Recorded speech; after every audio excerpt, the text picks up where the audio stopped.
Back here in CBS Sports HQ, where we have big news out of the NBA, where Kevin Durant is headed to the Houston Rockets. That's according to ESPN. The 15-time All-Star joins a Rockets team that is coming off their first 50-win season since 2020 and is looking to become a true contender in the West. Now, in exchange for Durant, Phoenix will receive a package that includes Jalen Green, Dillon Brooks, the number 10 overall pick in this year's draft, and 5 second-round picks. For much more on this big move, let's go ahead and welcome in CBS Sports NBA analyst Sam Quinn for more. Sam, great to see you. Let's hit here off the top the winners and losers in this move. It can be a team, player, or anywhere you want to go here. Who is your biggest winner from this deal?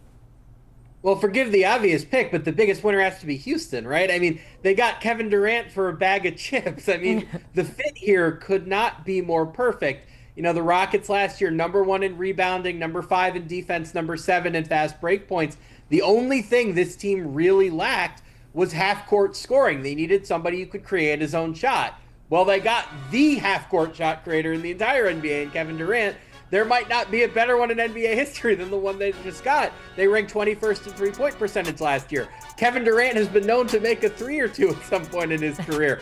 This is just an obvious win for them where they gave up basically nothing, right? They still control 2 future first-round picks from the Suns that they didn't have to give up. They didn't have to give up Şengün. They didn't have to give up Thompson. They didn't have to give up Jabari Smith. They didn't have to give up Tari Eason. Like, they didn't give up anything that was especially consequential to their future. Jalen Green was probably on the way out after his poor playoff showing, right? Like, the number 10 pick is a good pick, but they didn't have minutes for that player after we saw with Reed Sheppard last year going number 3 and not getting to play at all. They didn't give up anything that was especially important here besides Dillon Brooks, but given all the other defense they have, they could afford to give up Brooks. So they get a Hall of Famer who fills their exact needs without giving up anything all that important. This is a huge win for the Rockets. So with all that kind of being said, you answered the next question here. How big of an L is this for the Suns? It's a disaster, right? A few years ago in 2023, when they traded for Kevin Durant, they gave up 4 first-round picks. They gave up Mikal Bridges, who netted 5 first-round picks in a separate trade. And they gave up Cam Johnson, who's worth 1 or 2 first-round picks in his own right. That's 10 or 11 first-round picks worth of value. Did they get 20% of that back here, right? Like, look at what they didn't get in this trade. They didn't get control of their future picks back, so they can't rebuild. They didn't get a center. I don't know how they didn't get a center, because that's the biggest hole on the roster. The main return on this trade is a shooting guard, which is Devin Booker's position and Bradley Beal's position. Now, I do think getting a little bit of an injection of youth and athleticism on this roster is going to be pretty meaningful, but they got it at the one position that they didn't need. I don't know what their plan here is, and I think if they could have flipped Jalen Green for things that made more sense in the context of their roster, they would have done it. So I don't really know what the plan here is. I don't know what they really materially gain out of this. It kind of just feels like the Suns are headed for another pretty disappointing lottery season. We are just 3 days away from the NBA draft. The Suns now hold that number 10 pick. Do you see this deal impacting the draft order in any other ways? Maybe some other teams will try and make a move here?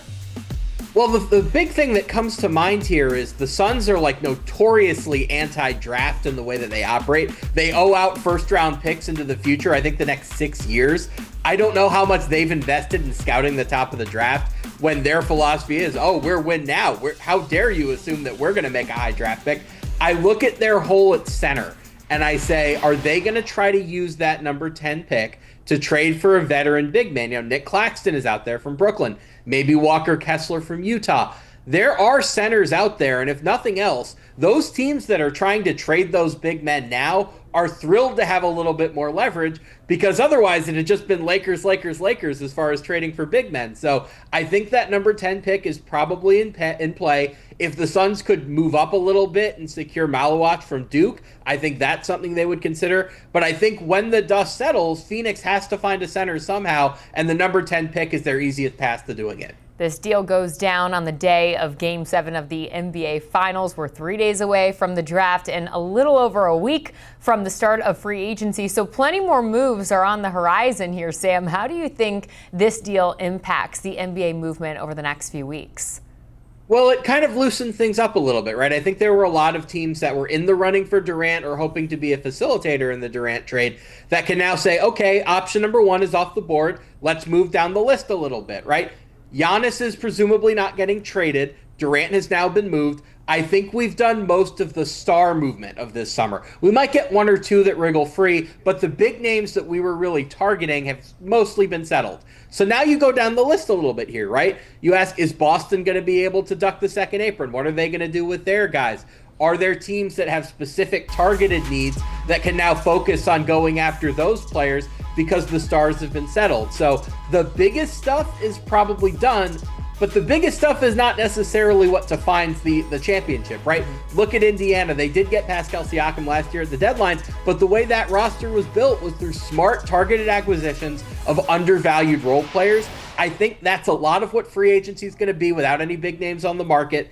The next few weeks are going to be about shoring up rosters that already exist, not totally remaking entire teams, aside from maybe Boston, who has some pretty big questions to answer. Yeah, great point to end with. We'll wait and see how it all plays out. Sam Quinn, great to see you here on CBS Sports HQ, our CBS NBA analyst there, breaking down the winners and losers of the Kevin Durant trade as he is headed to Houston. Here's a look at the players with the most NBA scoring titles in their career. You see Kevin Durant there with 4. He's tied for 3rd on the list, trailing only Michael Jordan with 10 and Wilt Chamberlain with 7.